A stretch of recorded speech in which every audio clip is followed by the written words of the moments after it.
여러분 공부해보니까 어때? 재미는 좀 있던가요?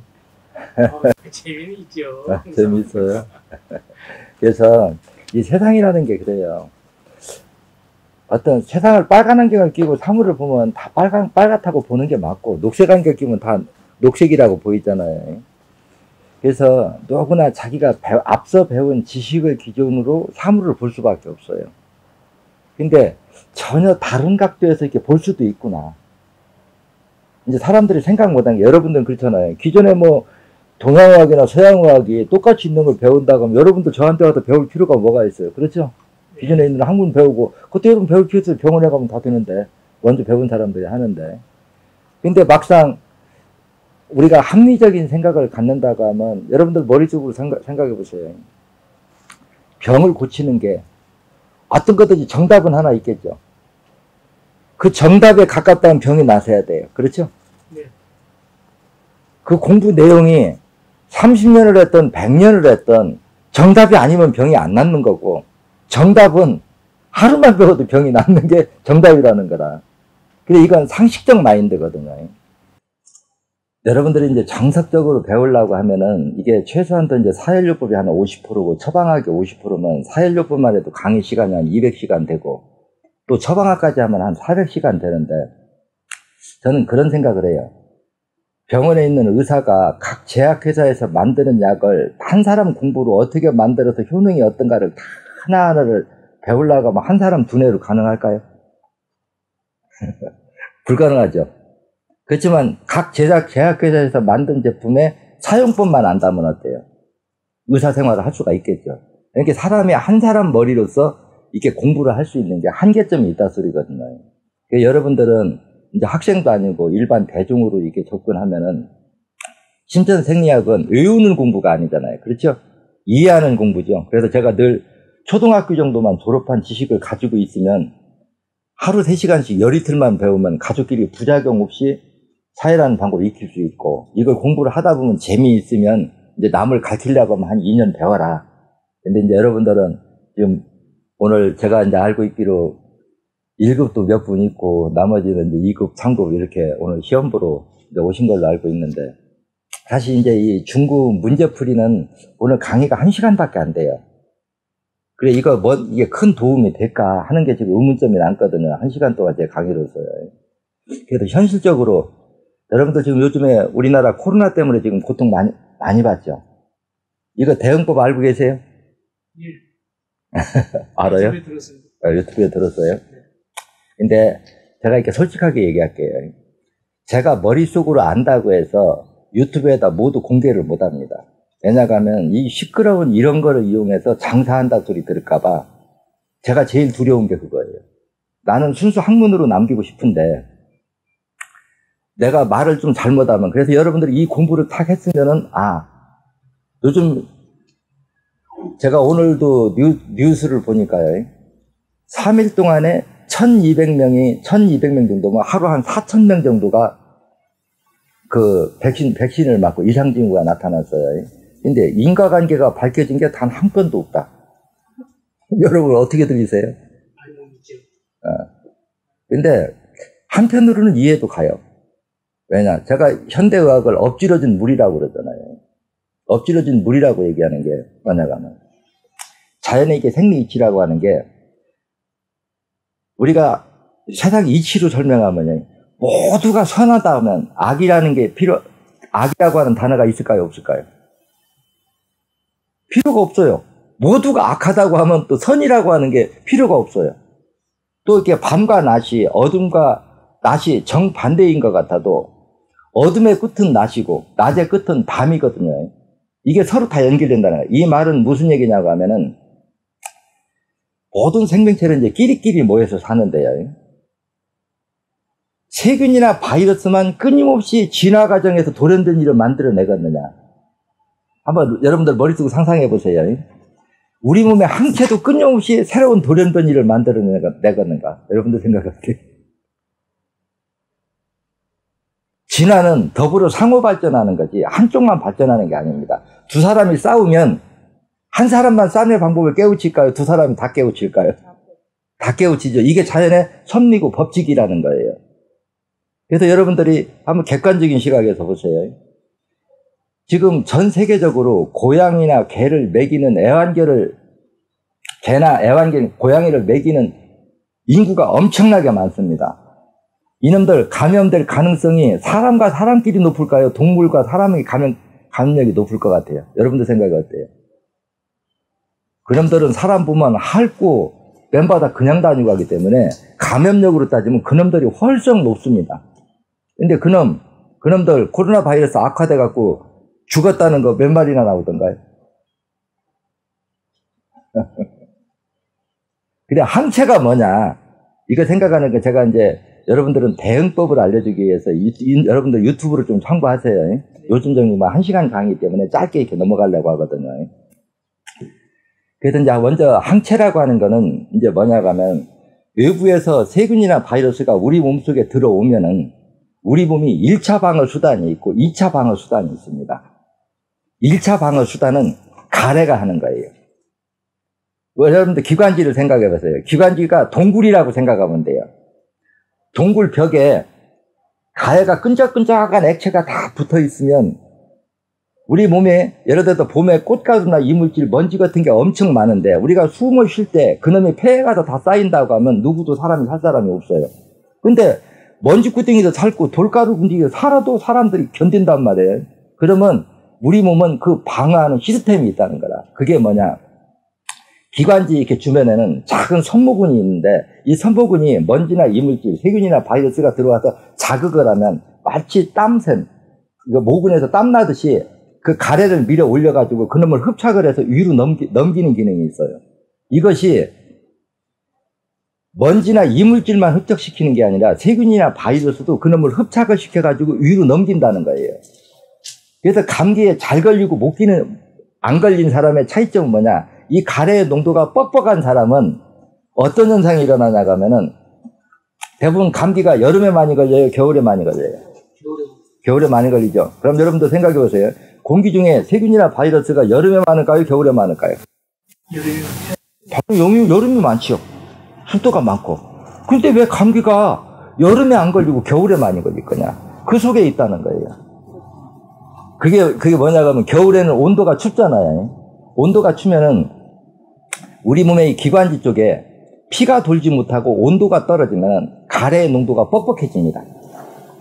가래의 농도가 뻑뻑해지면 또 거기다가 공기 중에는 어때요? 습도가 낮죠. 습도가 낮는 걸 우리가 호흡을 하게 되면 공기가 들락날락 하면서 가래 표면을 건조시켜버려요. 그래서 여러분들 밀가루 풀어가지고 우에가 마르기 전에는 하면 어때요? 점성이 좋지요. 우에가 살짝 말라붙으면 어떨까요? 아무것도 안 달라붙죠. 가래가 바로 그렇다는 거예요. 가래가 묽어서 점성이 좋으면 세균이나 바이러스든 먼지든 이물질을 다 흡착시켜가지고 이놈을 위로 넘겨버립니다. 우리가 여러분들이 의식하지 못하는 사람 침을 꿀떡꿀떡 삼키는 게 그게 가래가 넘어가는 거거든요. 이게 청소하는, 이게 1차 방어입니다. 그래서 제가 여러분들이 저를 바라볼 때 제가 예전에 한 30년, 35년 전에 치료를 하면서 심지어 감기를 1년에 5개월, 6개월을 안 떨어지고 달고 사는 사람이 있어요. 그러면 그때 상황을 여러분들 상상해 보세요.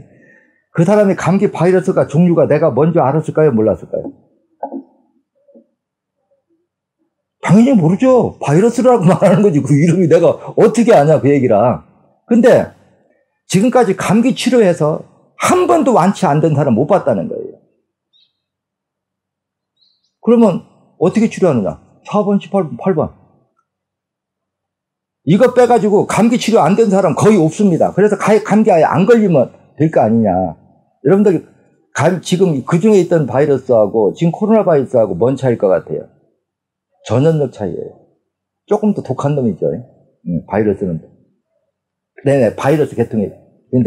근데 독한 놈은 가래가 흡착을 하고 독하지 않은 놈은 흡착을 못 한다? 또 정반대다? 이런 현상이 일어날 수 있을까요? 여러분들 생각에? 그래서 이 표현을 내가 유튜브에는 이렇게 설명하죠. 자연계의 모든 살아있는 생명체는 존재함 자체가 그 환경에서 살아남는 영적인 깨우침을 가지고 있기 때문에 생명이 존재하는 거다. 그러면 이걸 기준으로 볼 때 코로나 바이러스가 우리 몸속에 들어가면 위로 넘어가면 죽는다는 사실을 알 거냐 모를 거냐? 알지요? 이놈이 내려가서 생명을 유지하고 번식을 하려면 기관지로 넘어가야 돼요. 그러면 이놈들은 이제 안다고 봐야 돼요. 그럼 우리 몸은 기관지로 그놈이 들어와서 세력을 확장하면 내가 죽을 수도 있다는 걸 알까요, 모를까요? 알죠. 그러니까 방어수단이 있는 거예요. 그게 뭐냐? 1차 방어 바로 가래의 원리라는 거예요. 가래가 그놈을 흡착을 해서 위로 넘겨버리면 우리 장 속에는 어때요? 제가 웃으면서 그러잖아요. 당신 뱃속에는 지구상에 있는 세균 바이러스는 다 넣고 사는 줄 알아라. 항상 소수는 다수한테 집니다. 이 무수한 놈한테 살아남을 방법이 없어요. 그러니까 청소 차원에서 계속 공기나 이물질에 세균이나 바이러스 들어오면 가래가 끊임없이 흡착을 해서 위로 넘기는 거예요. 그래서 제가 여러분들 목구멍이 근질근질하면 뭐라고 시게요? 꿀. 물에다 타지 말고 쌩꿀을 이렇게 입에다 넣고 그냥 흘러 넘어가게 기다리라는 거예요. 딱 감기 딱 시작하려고 할 때. 그러면 꿀 자체가 약일 거냐? 꿀의 점성으로서 세균이나 바이러스를 흡착하라고 할 건가? 어떤 걸까요? 흡착하라는 얘기입니다. 그래서 숫자가 적으면 우리 몸은 면역하거든. 그러고 이제 4번, 18번 빼주면 피가 돌면 어때요? 온도가 올라가죠? 그 온도가 올라가면 가래의 농도는 묽어진다는 거예요. 가래는 연한 지방 단백질의 성분으로 되어 있기 때문에 온도가 높으면 농도가 묽어지고 온도가 떨어지면 가래가 뻑뻑하다는 거예요. 그래서 가래 양이 많고 적고는 선무근의 과민 반응의 원인은 산이 자극이다. 이렇게 얘기해요. 그래서 근본적으로 몸의 산도가 가장 높은 거는 신장 기능이 떨어지는 합병증이요. 4번, 18번은 어때요? 우리가 옷을 입어도 여가 노출이 많이 되죠.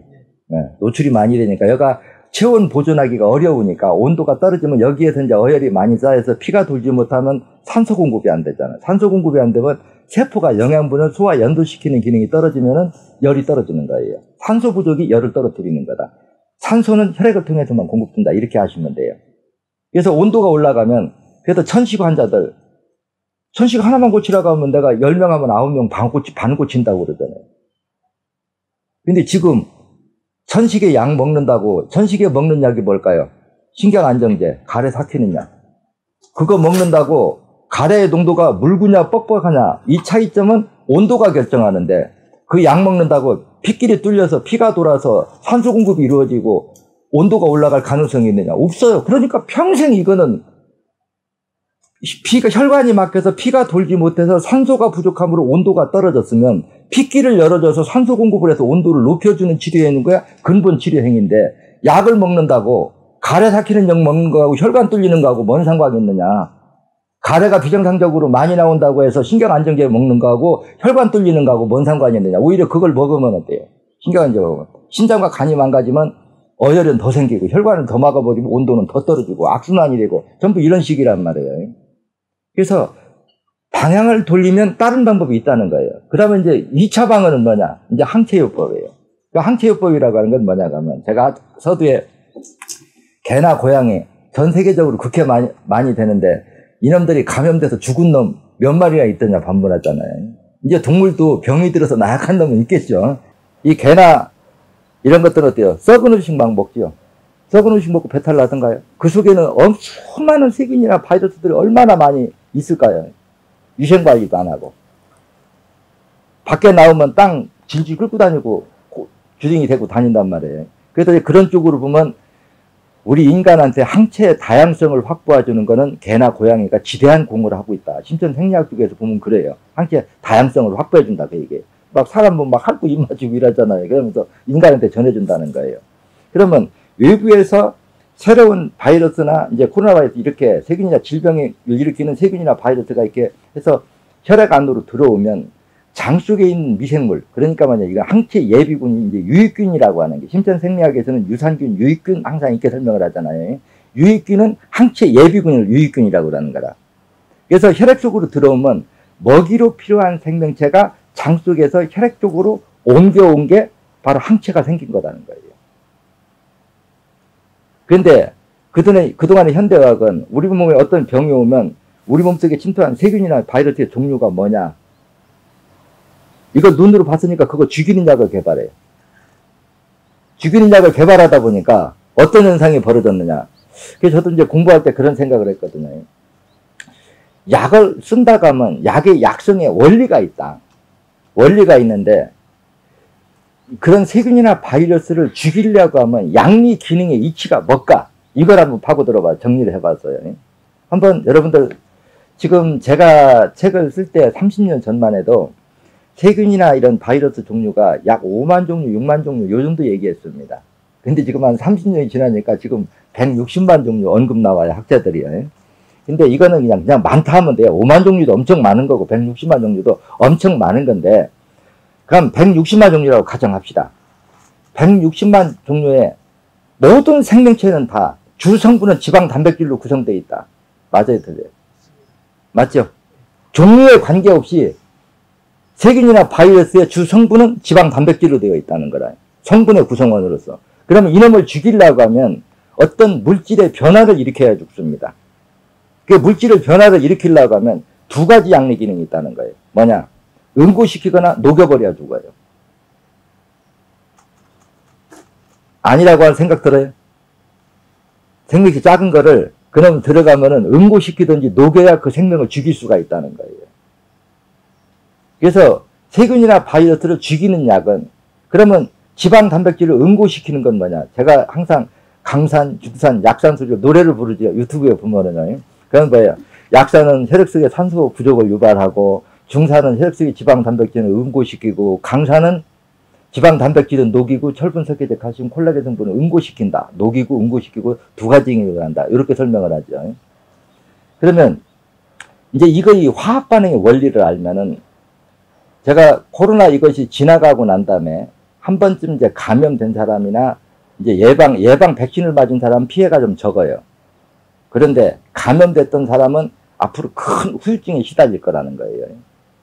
그러면 무엇을 근거를 두고 이렇게 얘기하냐? 저는 막연한 얘기 절대 안 합니다. 저도 어떻게 보면은 뭐 개인이라고 보기는 제가 말 한마디 하면 그래서 중요하게 듣는 분들이 많으니까 한마디 한마디 할 때 신중을 기해서 얘기하거든요. 그러면 세균이나 바이러스, 우리가 코로나 바이러스를 죽이려고 하면 응고시키는 기능이라고 가정을 한번 해봅시다. 코로나 바이러스 하나만 응고시킬까요? 나머지 생명체도 같이 응고시킬까요? 여러분들 어때요? 160만 종류라고 하면 같이 응고될 수밖에 없죠. 만약에 녹인다고 하면 다 같이 녹일 수밖에 없어요. 자, 여기서 한번 생각해 보세요. 우리 혈액도 성분학적으로 분리해보면 지금은 한 2000가지 성분이 넘다고 그래요. 근데 질량으로 따지면 90% 이상이 지방 단백질에 구성되어 있어요.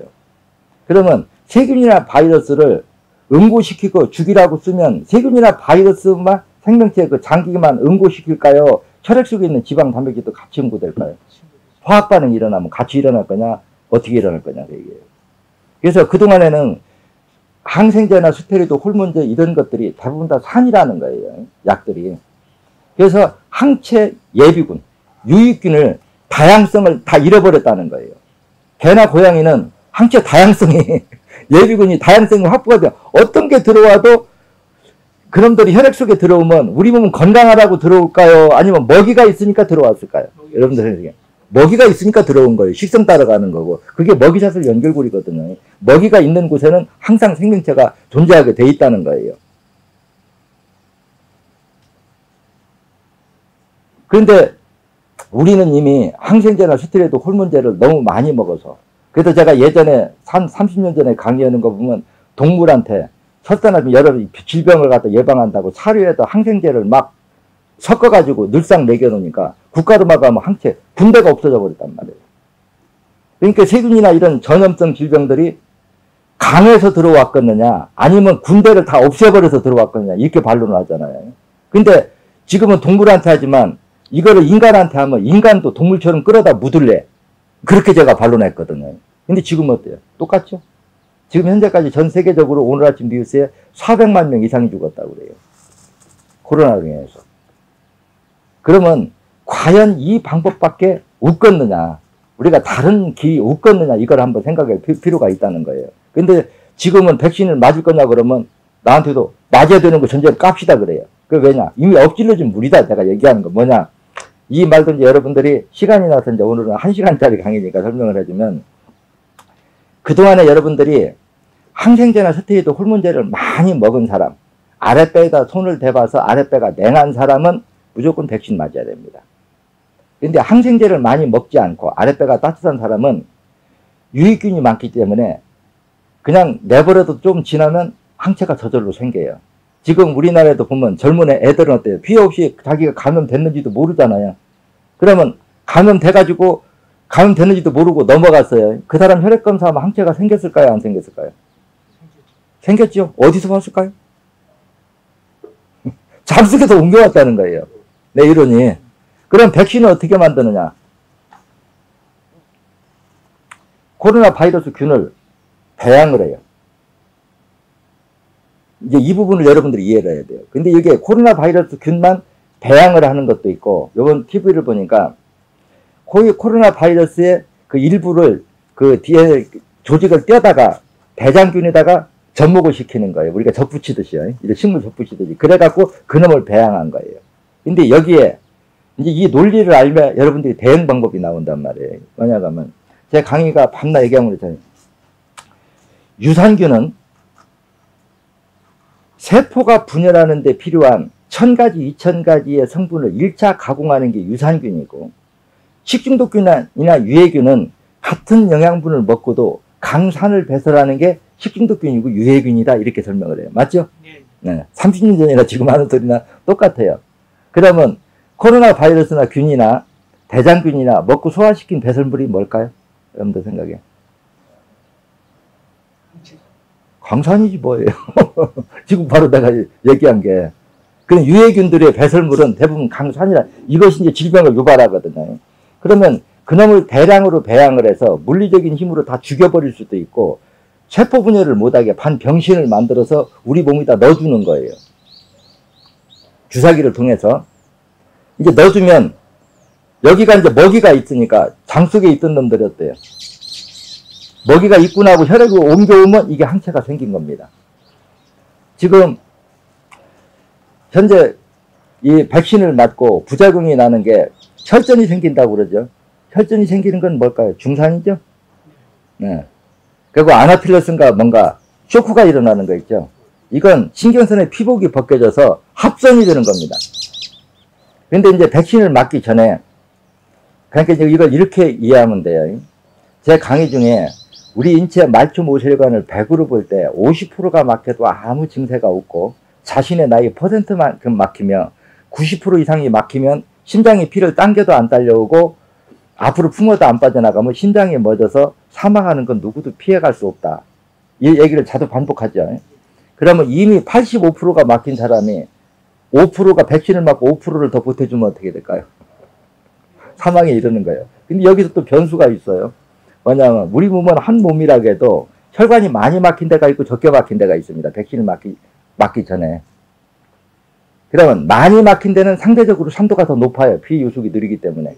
그러면 산이 거기다 보태주면 어때요? 더 심하게 많이 만들어지죠. 그러니까 사람마다 어느 부위에서 생길지는 아무것도 몰라요. 근데 이거를 여러분들이 머릿속으로 잘 이해하고 있으면 이제 이 속에서 우리 몸속에서 어떠한 현상이 일어나는가서 이제 해답을 찾을 수가 있어요. 그래서 제가 현재 백신의 그 산도는 강산이면서 약간 하산 정도 될 거다, 이렇게 지금 계산하고 있거든요. 혈소판이, 여러분들 지금까지 강의 들었으면 병원에 가니까 혈소판이 없어서 지혈이 안 돼서 수술을 못 한다고 한다, 이제 가정을 해봅시다. 혈소판은 왜 녹았을까요? 지금까지 여러분들 배운 걸 따지면 강산의 산화작용이 산소 부족에서 오염이 생겨서 네. 체세포를 녹기 때문에. 네, 그렇죠. 그 이제 어혈이 혈관을 막아버리면 피의 유속이 느리면 세포들이 영양분을 소화시키는 과정에서 자동차로만 매연처럼 불안정 연소가 많이 나오면 그 질소가스의 기체가 액체화된 게 바로 산이거든요. 이 산의 이제 밀도가 높아져서 강산이 되면 강산의 산화작용이 혈소판을 녹여버리면은 혈소판 감소증이 일어난다는 거예요.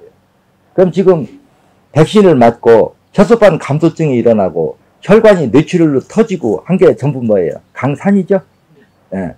아나필라스로 그 쇼크 일어나는 것도 신경선의 피복이 먹여서 간질병 환자처럼 그 쇼크가 일어나는, 그 부분적인 전체는 이제 사람마다 편차는 다르지만, 그러면 이걸 알았다고 하면 강산을 해독해주면 어떨까요?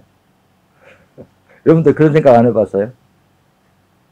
그러면 그냥 맞았을 때 강도가 10이 부작용이 난다고 하면 적어도 90%는 줄일 수 있다는 거예요. 그럼 나머지 10%는 어떠냐? 쫓아가서 빼면 어떨까요? 응고된 데 가서. 무슨 얘기 이해 가죠? 이건 이제 백신에서 오는 부작용이에요. 그 다음에 이제 이미 치료받은 사람은, 치료를 이제 받은 사람들이 어때요? IQ가 25 이상인가 떨어진다고 그러죠. 25 이상이 떨어진다고 그런다는 거라. IQ가 왜 떨어졌을까요? 심전생리학으로 보면 뇌세포 분열 기능이 떨어져서, 통합 기능이 떨어져서.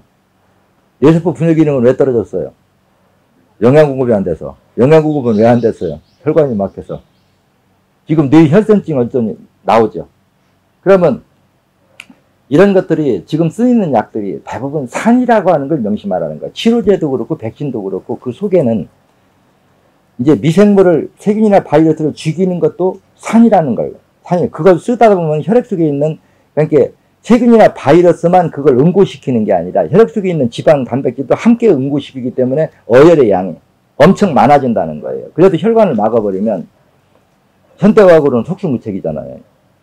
그걸 요게 쓰면 이제 혈전용해제 써야 돼요. 혈전용해제 오래 강하게 쓰면 혈관 터져버리고 혈소판이 녹아버리고 심부전증 오고 이런단 말이에요. 근데 우리처럼 불려서 빼내면 어떨까요? 그래서 내가 심전생리학 아니면 지금 이 난구 헤쳐나갈 길 없을 것이다. 이렇게 보거든요. 그래서 이제 여러분들은 이 공부를 이렇게 이제 배웠다고 그러면은 백신을 맞았어도 부작용이 적게 하려고 그러면 아침에 자고 일어나서 한 150알 정도 강산해독제를 먹고 하루 3번을 먹는데 3일만 먹어주라는 거예요. 그러면 부작용이 10이라는 강도가 올 때 90까지는 줄일 수 있다는 거예요. 그러면 왜 90이라고 얘기하느냐? 사람마다 이제 강도, 산의 강도가 차이점이 있는데 뭐냐고 하면 한꺼번에 여기서 산이 한꺼번에 쭉 들어갈 적에는 엄청나게 밀도가 높아요. 이놈이 이제 헤쳐서 돌아올 적에는 농도가 전부 달라지거든요. 그래서 이놈이 나오면서 한 10% 정도는 이미 응고시킬 거라고 보고 한 90%를 잡아주거든요. 그럼 이거는 부분적으로 응고된 건 어때요? 빼내면 되겠죠. 이게 몸이 아프다고 하는 건 근육이 경직됐다 소리고, 근육이 경직됐다 소리는 혈액 속에 지방 단백질이 응고돼서 피가 돌지 못한다는 소리예요. 머리가 아프다고 하는 건 뇌 속에 산소 부족이라고 하는 얘기고. 그래서 경련이 일어난다고 하는 것은 신경선의 피복이 벗겨져서 뇌파가 합전되고 있다는 얘기고. 근데 그게 주 원인 물질은 전부 강산이라는 겁니다. 이해됐어요? 예. 네. 그래서 적어도 이 공부를 배우는 사람들은 그 3일 먹는 건 부담스럽지 않잖아요. 그렇죠? 네. 아마 한 통 가지면 10명은 먹을 거예요. 안전하게. 그래서 내가 우리 직원들도 코로나 맞으러 가는 사람들은 무조건 3일분씩 봉다리 담아서 다 줘라. 내가 먼저 소승수범해요. 그리고 실제 또 한 사람이 그래. 억울하다고, 자기는 젊은 사람은 안 아프다고 그러는데 자기는 나이가 들어서도 지금 이제 먹고 이제 사혈하고 있는 동안에는 가서 맞아도 식품을 먹고 하는 사람들은 별 반응이 없어요. 이게 그 원리가 숨어 있는데 이거를 이제 공석에도 얘기하면 괜히 이상한 소리 들을까봐 제가 얘기를 못 해주는 거예요. 그러면 이제 코로나가 이미 감염된 사람들 어쩔 수 없잖아요. 감염된 사람들은 이제 그걸 치료하기 위해서 쓴 약은 지금 설명해 보니까 뭐죠? 미생물을 죽이기 위한 게 결국은 산이고, 그거를 미생물을 응고시킨 거다. 그래서 여러분들이 이해 안 가면, 여러분들이 TV 보면 아프리카 밀림 지역에 가면은 막 뻘 같은 거 있으면 어때요? 그 뻘 속에 미생물들이 엄청 많지요. 세균이나 바이러스. 이거 소독하는 거 어떻게 해요? 밀감이나 신과일 아주 따끈 거기다 넣으면 어때요? 그게 중산 탄인산입니다. 얘기하는. 바로 쉽게 해도 그게 응고시키는 거예요. 중산이야. 그래서 내가 참 오늘 아침에 TV 보면서도 알고 그럴까 모르고 그럴까 여러분들 한번 판단해 보세요. 3일 동안에 약 1200명 정도가 백신을 맞고 부작용이 나는데 아직 한 명도 인과성이 밝혀진 건 없대. 모를까요 할까요? 근데 생리의 화학 반응의 이치를 안다고 하면 그거 부작용이 어떻게 나는지 안 나는지는 기르면 1시간이면 결정합니다. 지금 백신 병원마다 다 있죠. 제가 뭐라 그래요? 중산은 혈액, 지방 단백질을 응고시킨다고 그러죠. 우유의 주성분이 뭐예요? 지방 단백질이죠. 우유를 2컵 딱 갖다 놓고 한 컵에다가 하면 백신 주사 딱 넣어봐요. 응고되면 중산이고 녹아버리면 강산인 거예요. 그게. 산토끼가 옛날에는 말하면 겨울철에 시골에 이제 할 일 없는 사람들 찌개틀 같은 거 놔갖고 토끼 같은 거 잘 잡았어요. 맞죠? 예. 그럼 발목 찌개서 발 잘라서 달아놔서 없습니다. 노루도 그렇고 토끼도 그렇고. 근데 잘려나가면 죽어요? 상처가 지나면 아물어 있던가요? 의사가 치료했을까요? 나무 가지 뚝 꺾으면 그 나무 죽던가요? 뿌리 좀 자른다고 죽던가요? 그 자연계의 모든 생명체는 세포 분열을 통해서 스스로 복원할 수 있는 기능을 다 가지고 있다는 거예요. 재생 복원하는 기능을. 근데 세포가 분열하려고 하면 그 세포가 분열하는 데 필요한 영양분이 필요한 거다. 그 영양분을 가공하는 게 장 속의 유산균 1. 두 번째는 혈액을 통해서 운반해주고, 세 번째는 뭐냐? 혈액은 혈관이 열려있는 데까지만 공급된다는 거다. 근데 병이 치료가 되려고 하면 병들고 노후 수면세포는 세포 분열을 통해서 떨어져 나가고, 새로 분열, 사람이 자식 놓듯이 새로 분열된 건강한 자식세포가 부모 역할을 대신해야지 이게 재생복원이고, 이러한 치료 변화가 일어나야만이 한 번 치료가 되면은 적어도 10년, 20년은 재발이 안 된단 말이에요. 그래서 제가 사회를 배우는 사람들한테, 당신들 지금까지 고혈압, 당뇨약, 아니면 고지혈증약, 여러 질병들에 10년 짧으면 20년 먹고 병이 완치된 사례 있느냐? 제가 보면 과학적으로 완치가 안 된다는 입증은 지천에 깔려 있어도 완치된다는 입증은 과학적으로 입증이 없는 걸로 알고 있습니다. 맞죠? 예, 맞습니다. 그러면 사회 1년이나 1년 6개월에서 20년 건강하게 살 수 있다는 시간이 길어요? 여러분, 암 감기가 걸리면 진단 주면 몇 천만 원 나옵니다. 그래서 이런 것들이 제가 이제 유튜브에다가 늘상 얘기하고, 이제 오늘은 이제 시험 보는 거 여기 이제 한 문제만 이제 시간 연간이 다 돼가니까, 오늘은 원래 원 시간은 이제 문제 풀이니까요. 그럼 이제 대응법은 일러줬어요. 예, 목구멍에 근육까지 하면 꿀 먹어라. 그 다음에 4번 18번 빼라. 가래가 많다면 39번 빼라. 예방이고요. 예. 그 다음에 백신 맞으러 갈 때 어떻게 하라고 그랬죠? 150알씩 하루 3번.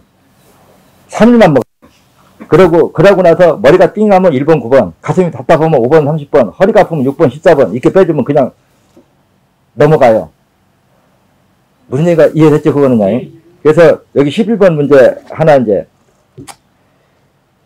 안압으로 고통이 심할 경우 응급사일점 세 곳을 순서에 맞게 적으시오. 이래놨어요. 정답은 6번, 1번, 20번이에요. 그러면 자, 여기서 우리가 생각해 봅시다. 녹내장이 있는 사람, 시력을 잃어가는 사람들은 동공의 시신경이 이제 녹아 들어가면 시력을 잃어요. 녹내장 환자는 거의 대부분이 시력을 잃습니다. 그러면 녹내장으로 시신경이 녹아 들어가도 시력을 잃어가는 사람이 동공의 압력을 재보니까 다 높아. 자, 현대의학에서 동공의 압력이 높으면 쓸 수 있는 약이 뭘까요? 혈전용해제, 신경안정제. 맞죠? 다른 약 없어요.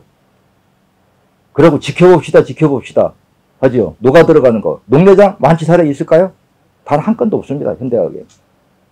근데 신천생리학에서는 눈에서 녹내장이 왔지만 원인은 어때요? 간 기능이 떨어진 3차 합병증이라고 그러죠. 그래서 신장과 간 기능이 떨어진 합병증으로 생긴 어혈이 인체 어느 부위를 막느냐에 따라서 병명이 달라진다. 고혈압과 저혈압은 정반대인데 신장과 간 기능이 떨어진 합병증으로 생긴 어혈이 6번을 막으면 어때요? 하체로 내려갈 피가 상체로 몰리면 상압이 높아지겠죠? 그래서 상압을 떨어뜨리라고 6번을 빼주라고 하는 거예요. 그렇죠? 그러고 1번하고 20번을 빼주면 안압이 떨어집니다. 현대의학은 안압을 못 떨어뜨려도 신천학은, 그러면 안압은 왜 높아졌을까요? 심장에서 피를 품으면 동맥, 쇄동맥, 말초 모세혈관 이어져 있죠. 어느 혈관이 가장 좁아요? 말초 모세혈관이 가장 좁죠.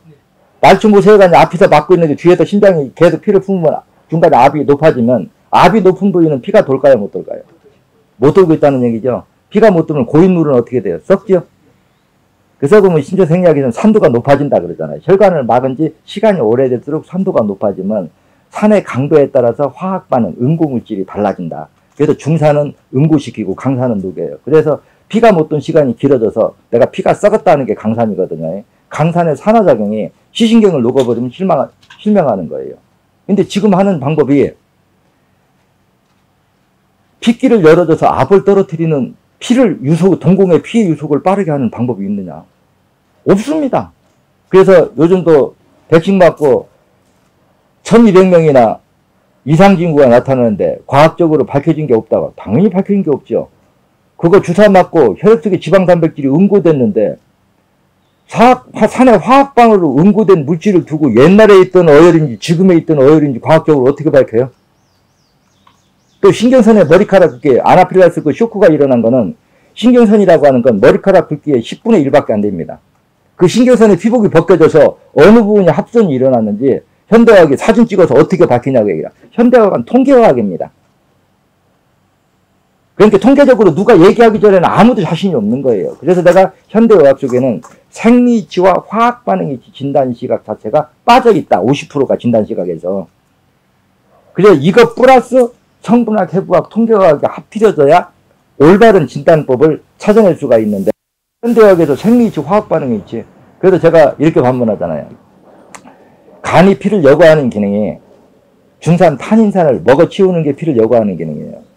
그 중산 탄인산이 혈액 속의 지방 단백질을 응고시킨단 말이에요. 그래서 중산 우유에다가나 신과일, 떡분과일, 식초 아무거나 하나 넣어보라고 그러잖아요. 그럼 어때요? 우유가 응고되겠죠? 이제 우유가 응고되면 그 응고된 게 혈전이 만들어지는 과정이라고 생각하면 돼요. 우유가 응고되는 게. 그러면 자, 내가 여기도 질문하는 거예요. 식초, 신과일, 떡분과일 하나를 성분 검사하면 신맛, 떡분맛, 식초 그 성분이 중산으로 잡힙니다. 성분 검사하면. 근데 그놈을 우유에다 넣고 우유가 화학 반응이 일어나서 응고된 다음에 거기를 검사하면 신맛, 떡분맛, 식초 성분이 있을까요? 사라졌을까요? 사라졌죠. 사라지고 없는 거예요. 그러면 응고된 건 결과물이고 산에 화학 반응이 일어나지 않으면 이건 응고가 될 수 없다는 겁니다. 근데 산이 말한다고 피를 빼서 산은 없지 않냐? 이게 현대의학이라는 거란 말이에요. 논의로 보는 게. 그래서 내가 그게 화학 반응이지만 내가 생리이치를 얘기하는 게 바로 이런 부분들이거든요. 그래서 여러분들이 이왕 이 공부를 이렇게 접하고 그러면 여러분들 한 사람만 올바로 이 지식을 터득을 했어도 여러분들 주변 가족들은 전부 건강 돌볼 수 있잖아요. 그래서 틈나면 유튜브 좀 자꾸 보시고 어차피 여러분들이 어차피 이제 시험 보러 왔으면 공부에 이제 매진되고 또 거기다 더 좋으면 여러분들 3번에 보면 영성편하고 치료편하고 어떤 게 더 소중할 것 같아요?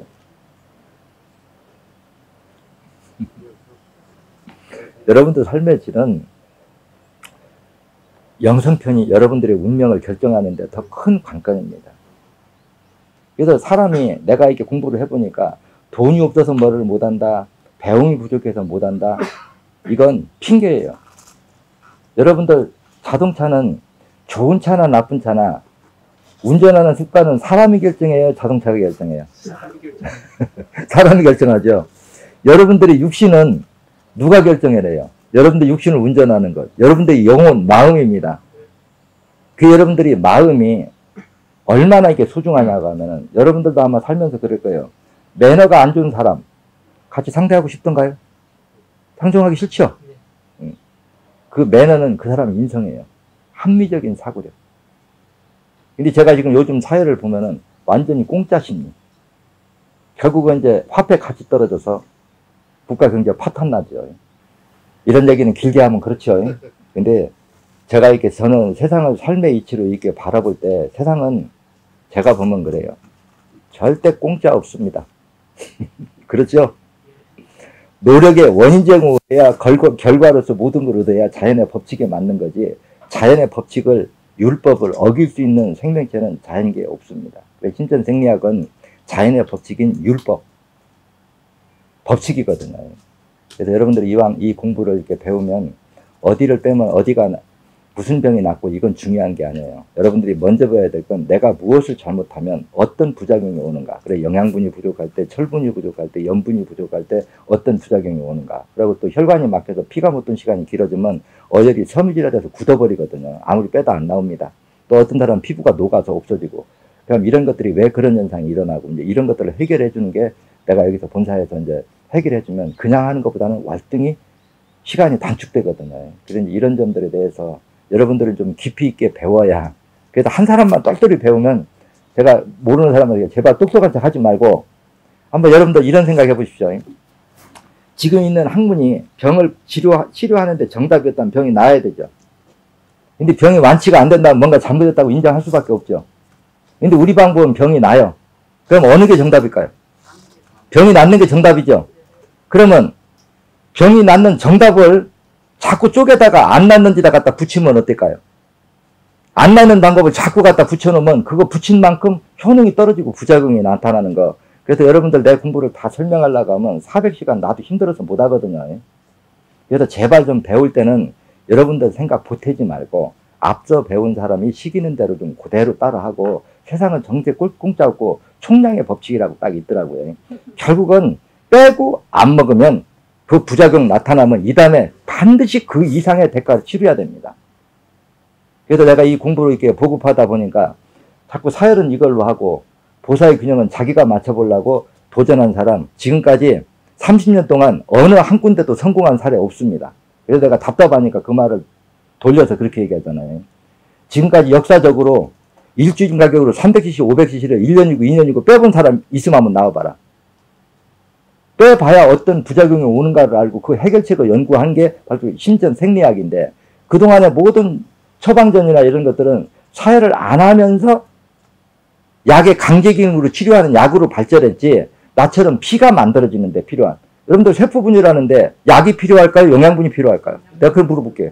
영양분이 필요하지 약이 필요한 게 아닙니다.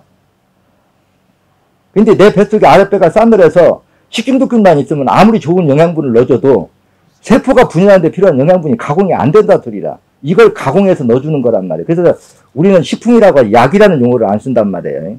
이게 병을 고치는데 약이 필요한 게 아니더라는 얘기라.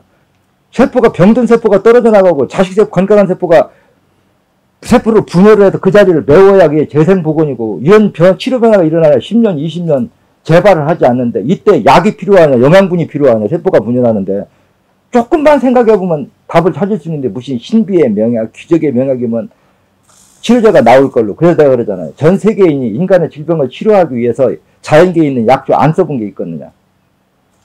여러분 생각 어때요? 안 써본 거 없죠? 만약에 약만 가지고 수술만 가지고 우리 인체가 병이 치료될 구조였다 그러면 돈 있는 사람, 아플 사람, 죽을 사람 하나도 없어요. 맞죠?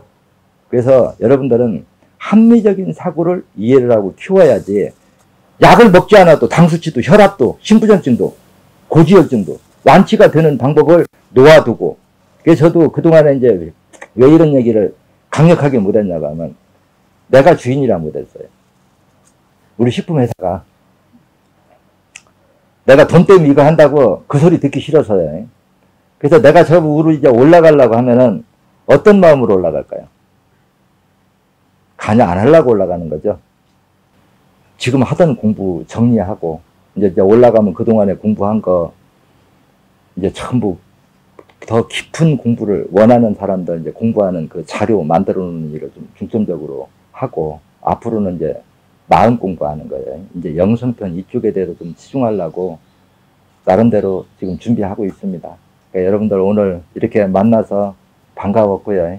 시험 모두가 잘 봤을 거라고 믿고 있고, 여러분들 우리 신전 생리학 공부하신 분들은 이런 코로나 때문에 잘못된 사람 나왔다고 창피한 거예요.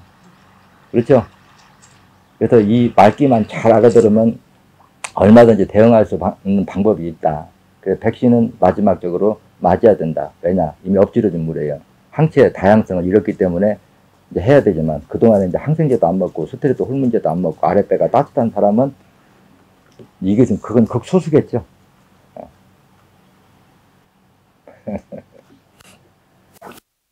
네, 유튜브 많이 보시고 여러분들 코로나 잘 견디세요. 이제 코로나는 결국은 안 끝납니다. 감기처럼 이제 유행성으로 이제 주기적으로 이렇게 달고 사는데, 이때 대응할 수 있는 방법이 어때요? 우리 방법하면 대응할 수 있겠죠? 그리고 이리 치료받은 사람들은 이제 후유증도 어때요? 이왕 그 치료를 받으면서 생긴 건 혈전, 어혈이고, 그건 어때요? 녹여서 빼내는 방법으로 우리가 해결책을 찾을 수 있는 거고요. 그러니까 우리 열심히 해서 온 인류가 좀 건강하게 사는데, 우리가 좀 신천 생리학에 많은 기여를 했으면 하는 게 제 바람입니다. 여러분들 용기 갖고 자신감 갖고 공부 열심히 하세요. 네, 오늘 반가웠습니다.